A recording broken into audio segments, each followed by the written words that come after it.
আসসালামু আলাইকুম। Short ম্যাথোট্রিক্স YouTube চ্যানেলের পক্ষ থেকে আমি আসাদুজ্জামান রুবেল আছি আপনাদের সাথে। আজ আপনাদের সাথে আলোচনা করব সংখ্যা সম্পর্কিত সমস্যা নিয়ে।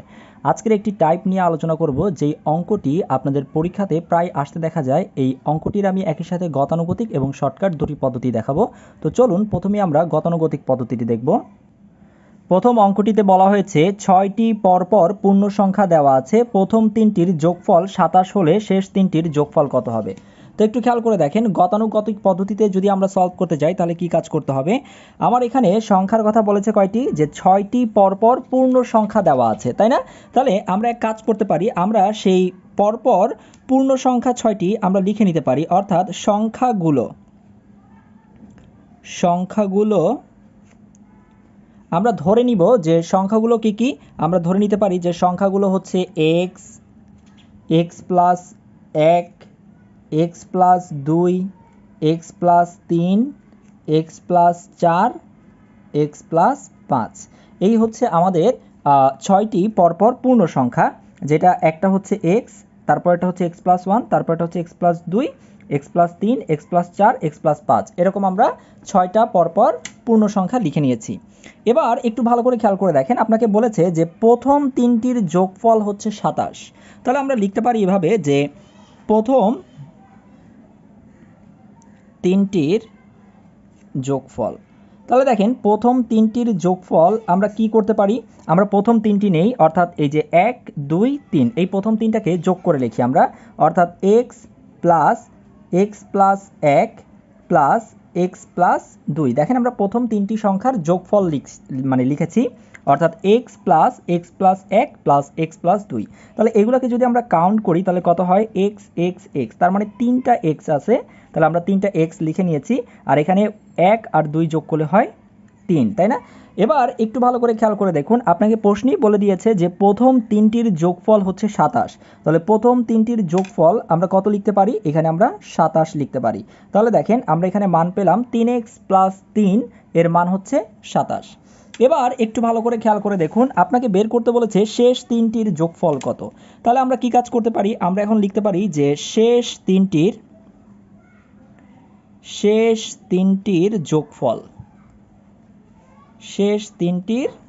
যোগফল। আচ্ছা ভাইয়া, শেষ তিনটি সংখ্যার যোগফল কি কি হবে, এই যে শেষ তিনটি নেন, একটি, দুটি, তিনটি, শেষ তিনটি, তাই না? তাহলে আমরা লিখতে পারি হচ্ছে x plus 3 plus x plus 4 plus x plus 5। তাহলে আমরা যদি এগুলো কাউন্ট করি কত হয় দেখেন, এক্স এক্স এক্স, তার মানে 3টা এক্স আছে, তার মানে 3x, আর 5 আর 4 হচ্ছে 9, 9 আর 3 যোগ করলে আমরা পাচ্ছি এখানে 12, অর্থাৎ 3x প্লাস 12। আপনাকে কিন্তু বের করতে বলেছে শেষ তিনটির যোগফল কত হবে, এই যোগফলটাই আপনাকে বের করতে হবে। তাহলে দেখেন আমরা একটা কাজ করতে পারি না ভাইয়া, কি কাজ করতে পারি বলেন তো। আমরা এই যে 3x প্লাস 12কে আমরা এভাবে লিখতে পারি না, দেখেন তো, 3x প্লাস এই 12কে আমরা এভাবে লিখতে পারি 3 প্লাস 9। এতে কিন্তু আমাদের মানের কোনো চেঞ্জ হবে না, 3x ঠিক রাখলাম, আর 12কে আমরা ভেঙে 3 প্লাস 9 লিখেছি। এখন আমরা যদি এক কাজ করি, এই 3x প্লাস 3-এর মানটা কিন্তু আমরা বসিয়ে দিতে পারি। কীভাবে বসাবো দেখেন, আমরা কিন্তু এই যে প্রথম তিনটির যোগফল 3x প্লাস 3 সমান কত পেয়েছি, 27 পেয়েছি, তাই না? তাহলে কিন্তু আমরা এই 3x প্লাস 3-এর জায়গাতে আমরা এখন 27 বসিয়ে দেই, আর প্লাস 9 তো আছেই। তাহলে 27 আর 9 যোগ করলে আমরা কত পাচ্ছি, আমরা পাচ্ছি 36, তাই না? তাহলে দেখেন আমাদের কিন্তু বের করতে বলেছে শেষ তিনটির যোগফল কত, তাহলে শেষ তিনটির যোগফল হচ্ছে 36, অর্থাৎ অপশন ক হচ্ছে আমার সঠিক উত্তর। তো এভাবে করে আপনারা কিন্তু গতানুগতিকে চাইলে করতে পারবেন। এই অঙ্কটাকে চাইলে আপনি আরও একভাবে সলভ করতে পারেন, এখান থেকে আপনি এক্স এর মানটা বের করে নিতে পারেন, তারপরে আপনি এখানে এক্স এর মানটা বসিয়েও কিন্তু আপনি চাইলে করতে পারেন। তো এবার চলুন আমরা একটু এই অঙ্কটার শর্টকাট পদ্ধতি দেখব। তো শর্টকাটে যদি আপনারা সলভ করতে চান, তাহলে শর্টকাটে সলভ করতে গেলে আপনাকে একটা সূত্র মনে রাখতে হবে। সেই সূত্রটা হচ্ছে S2 ইকুয়াল টু হচ্ছে S1 প্লাস এন স্কোয়ার, অর্থাৎ এই যে S2 equal to S1 plus N square, এই সূত্রটা অ্যাপ্লাই করে আমরা করে ফেলতে পারবো। ভাইয়া এখানে S2 S1 এবং n কি সেই ব্যাপারটা একটু খেয়াল করে দেখেন ভালো করে। এখানে S2 হচ্ছে, আমি একটু লিখে দেই, S2টা হচ্ছে শেষ তিনটির যোগফল, শেষ তিনটির যোগফল, ঠিক আছে, যোগফল, ওকে। আচ্ছা ভাইয়া S1টা কি, ভাইয়া এখানে S1টাও হচ্ছে প্রথম, এই যে 1 দ্বারা প্রথম বোঝাচ্ছি, ঠিক আছে, 1 দ্বারা প্রথম, তার মানে হচ্ছে প্রথম তিনটির যোগফল। ওকে, আর এন দ্বারা কি বোঝাচ্ছি ভাইয়া? এন হচ্ছে কতটির, অর্থাৎ কতটি সংখ্যার যোগফল। যেমন প্রথম তিনটির আমরা যদি এখানে কাউন্ট করি অর্থাৎ 3, তার মানে এন এর মান হচ্ছে 3। অথবা আপনারা এখান থেকেও কাউন্ট করতে পারেন শেষ তিনটির যোগফল কত, তার মানে এন এর মান হচ্ছে কত 3। এন এর মান কত 3, তার মানে এন ইকুয়াল টু হচ্ছে এখানে কত 3। ওকে, আচ্ছা আমরা এখন এই মানগুলো এখানে বসাবো। তাহলে দেখেন আমরা কিন্তু এখানে একটা মান পেয়ে গেছি, সেটা হচ্ছে প্রথম তিনটির যোগফল দেওয়া আছে, অর্থাৎ S1 এর মানটা হচ্ছে কি প্রথম তিনটির যোগফল। সেই S1 এর মানটা কত? S1 এর মানটা হচ্ছে 27। আর n এর মান কত? n এর মান হচ্ছে 3। তাহলে আমাদেরকে বের করতে হবে S2 এর মান। তাহলে S2 এরকমই থাক, S1 এর মানটা বসিয়ে দেন। S1 এর মান হচ্ছে 27 যোগ n এর মান কত? n এর মান হচ্ছে 3, তার মানে হচ্ছে 3 স্কোয়ার। তাহলে আমরা কত পাচ্ছি? 27 যোগ 3 স্কোয়ার মানে হচ্ছে 3 3 আর 9। তাহলে 27 আর 9 যোগ করলে আমরা পাচ্ছি 36। তার মানে আমাদের অ্যান্সারটা কত? আমাদের শেষ তিনটির যোগফল হচ্ছে 36। তো আপনারা যদি শর্টকাটে করতে চান তাহলে এভাবে করে খুব সহজেই করে ফেলতে পারবেন। আশা করি প্রত্যেকেই বুঝতে পেরেছেন। আপনারা একটু কমেন্ট করে জানাবেন যে আপনারা গতানুগতিক এবং শর্টকাট দুটি পদ্ধতি বুঝতে পেরেছেন কিনা। তো এবার চলুন আমরা 2 নম্বর অঙ্কটি দেখি। 2 নম্বর অঙ্কটিতে বলেছে পরপর 10টি সংখ্যার প্রথম 5টির যোগফল 560 হলে শেষ 5টির যোগফল কত হবে? তো একটু খেয়াল করে দেখেন, যদি গতানুগতিকে আমরা সলভ করতে চাই তাহলে আমরা সেই সংখ্যাগুলোকে লিখে নিব যে ধরি সংখ্যাগুলো হচ্ছে কত কত। ধরি সংখ্যাগুলো হচ্ছে x, x plus 1, x plus 2, x plus 3, x plus 4, x plus 5, x plus 6, x plus 7, x plus 8 এবং এক্স প্লাস 9। যেহেতু আমাকে 10টা সংখ্যা বলেছে আমরা 10টা সংখ্যাই লিখেছি। আপনারা কাউন্ট করে দেখেন 10টা সংখ্যাই আছে 1 2 3 4 5 6 7 8 9 10। অর্থাৎ আমরা কিন্তু 10টি সংখ্যাই এখানে পেয়ে গিয়েছি। তাহলে একটু খেয়াল করে দেখেন, আমরা এখন প্রশ্নে যেভাবে বলেছে আমরা সেভাবে করতে চেষ্টা করব। তাহলে আমাদের প্রশ্নে কি বলেছে দেখেন, বলেছে প্রথম 5টির যোগফল 560, অর্থাৎ প্রথম 5টির যোগফল দেওয়া আছে। তাহলে আমরা লিখতে পারি এরকম যে প্রথম 5টির যোগফল। প্রথম 5টির যোগফল কত হবে ভাইয়ারা? প্রথম 5টির যোগফল হচ্ছে x plus 1 plus x plus 2 plus x plus 3 plus x plus 4, তাই না? তাহলে আমরা দেখি কত হয়। একটা এক্স, দুইটা এক্স, তিনটা এক্স, চারটা এক্স, পাঁচটা এক্স, তার মানে 5x।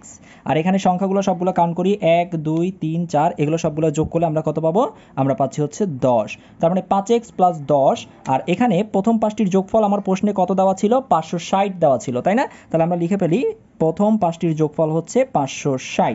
তার মানে 5x প্লাস 10 ইকুয়াল টু আমরা পেলাম হচ্ছে 560। ক্লিয়ার এতটুকু? আচ্ছা, তাহলে আমরা এবার যেটা করব সেটা হচ্ছে শেষ 5টির যোগফল বের করব। ওকে, তাহলে আমরা একটু লিখতে পারি না এভাবে যে শেষ 5টির যোগফল, শেষ 5টির যোগফল। তাহলে শেষ 5টির যোগফল আমরা কি লিখব বলেন তো? আমরা এই যে বাকি যেগুলো আছে অর্থাৎ এইটা এটা এটা এবং এটা তার সাথে লাস্টেরটা, অর্থাৎ টোটাল 5টা আমরা একসাথে যোগ আকারে লিখব। তাহলে কত হবে? X plus 5 plus x plus 6 plus x plus 7 plus x plus 8 plus x plus 9, তাই না? তাহলে আমরা যদি সবগুলো এক্স যোগ করি 1 2 3 4 5, 5টা এক্স পাবো, তার মানে হচ্ছে 5x এবং 5 আর 6 যোগ করলে হচ্ছে 11, 7 18 26, তার মানে হচ্ছে আমরা পাচ্ছি 35। ঠিক আছে, তাহলে আমরা পাচ্ছি হচ্ছে 5x প্লাস 35। তাহলে এবার একটু খেয়াল করে দেখেন, আপনাকে শেষ 5টির যোগফলই বের করতে হবে। তো আমরা এক কাজ করতে পারি না, আমরা 5x প্লাস 35কে আমরা এইটার মতো করে লিখতে পারি না যে 5x প্লাস 10, অর্থাৎ 35কে যদি আমরা ভেঙে এভাবে 10 প্লাস 25 লিখি, কোনো অসুবিধা আছে? কোনো অসুবিধা নেই। তাহলে দেখেন আমরা এই যে 5x প্লাস 10 এটার মান কিন্তু আমরা এখানে পেয়েছি কত? 560। তাহলে আমরা এই যে 5x প্লাস 10 তার মানটা বসিয়ে দেই 560, আর এখানে আছে 25, এই যে লিখে ফেলেন 25। তাহলে 560 আর 25 যোগ করলে হয় 585 এবং এটাই হচ্ছে আপনার অ্যান্সার। তাহলে আমাদের সঠিক অ্যান্সার কোনটা? আমাদের সঠিক অ্যান্সার হচ্ছে 585, অর্থাৎ অপশন ক নাম্বারটা হচ্ছে সঠিক উত্তর। তো চলেন আমরা এই অঙ্কটাকেই এবার একটু শর্টকাটে সলভ করব। আচ্ছা, আমরা যদি শর্টকাটে সলভ করতে চাই তাহলে আমাদের একটা সূত্র আছে। কি সূত্রটা? হচ্ছে S2 ইকুয়াল টু হচ্ছে S1 প্লাস হচ্ছে n স্কয়ার, তাই না? আচ্ছা, তো এই ক্ষেত্রে আমাকে দেখতে হবে কি বের করতে বলেছে, শেষ পাঁচটির যোগফল অর্থাৎ s2 কত সেটা বের করতে বলেছে, তাই না? তাহলে আমরা s2 কে এভাবে রেখে দেই। s1 মানে কত? s1 মানে হচ্ছে প্রথম পাঁচটির যোগফল। তাহলে প্রথম পাঁচটির যোগফল কত দেওয়া আছে? 560 দেওয়া আছে, লিখে ফেলেন 560। n এর মান কত? এই যে প্রথম পাঁচটি, তার মানে n সমান হচ্ছে 5, তার মানে 5 স্কয়ার। তাহলে আমরা কত লিখতে পারি বলেন তো? 560 যোগ 5 স্কয়ার মানে হচ্ছে কত? 5 5 25, তাই না? তাহলে দেখেন 560 আর 25 যোগ করে ফেলেন, তার মানে আমরা পেয়ে যাচ্ছি 585। তাহলে এইটাই হচ্ছে আমাদের অ্যান্সার, অর্থাৎ অপশন ক নাম্বারটা হচ্ছে সঠিক উত্তর। তো আপনারা একটু কমেন্ট করে জানাবেন যে আপনারা গতানুগতিক এবং শর্টকাট দুটো পদ্ধতি বুঝতে পেরেছেন কিনা এবং আপনাদের শর্টকাট পদ্ধতিটা কেমন লাগছে। আমার মনে হচ্ছে আপনারা 1 নাম্বার এবং 2 নাম্বার অঙ্ক দুটি গতানুগতিক এবং শর্টকাট দুটি পদ্ধতি করতে পেরেছেন এবং ধরতে পেরেছেন। তাহলে আপনারা এক কাজ করবেন যে আপনারা 3 নাম্বার অঙ্কটি প্রত্যেকে একটু চেষ্টা করুন। 3 নাম্বার অঙ্কটা ভালো করে একটু পড়ুন এবং আপনাকে কি বের করতে বলেছে প্রত্যেকে একটু চেষ্টা করুন। সবাই শর্টকাটে করার ট্রাই করেন এবং অ্যান্সারটা কত হবে আমাকে কমেন্ট করে জানান। প্রশ্নটাতে বলেছে 8টি পরপর সংখ্যা দেওয়া আছে, যদি শেষ 4টি সংখ্যার যোগফল 222 হয় তাহলে প্রথম 4টি সংখ্যার যোগফল কত হবে? আমি জানি এই অঙ্কটা করতে গেলে অনেকেই ভুল করবে এবং কোথায় ভুল করবেন সেটা হচ্ছে প্রশ্নটা ভালো করে না পড়ার কারণেই ভুল করবেন। সবাই ভালোভাবে প্রশ্নটা পড়ুন এবং দেখি কে কে এই অঙ্কটার সঠিক উত্তর দাগাতে পারেন। তো আজ তাহলে এতটুকুই। সবাই ভালো থাকবেন, সুস্থ থাকবেন। পরবর্তী কোনো একটা ক্লাসে আবারও দেখা হবে। আল্লাহ হাফেজ, আসসালামু আলাইকুম।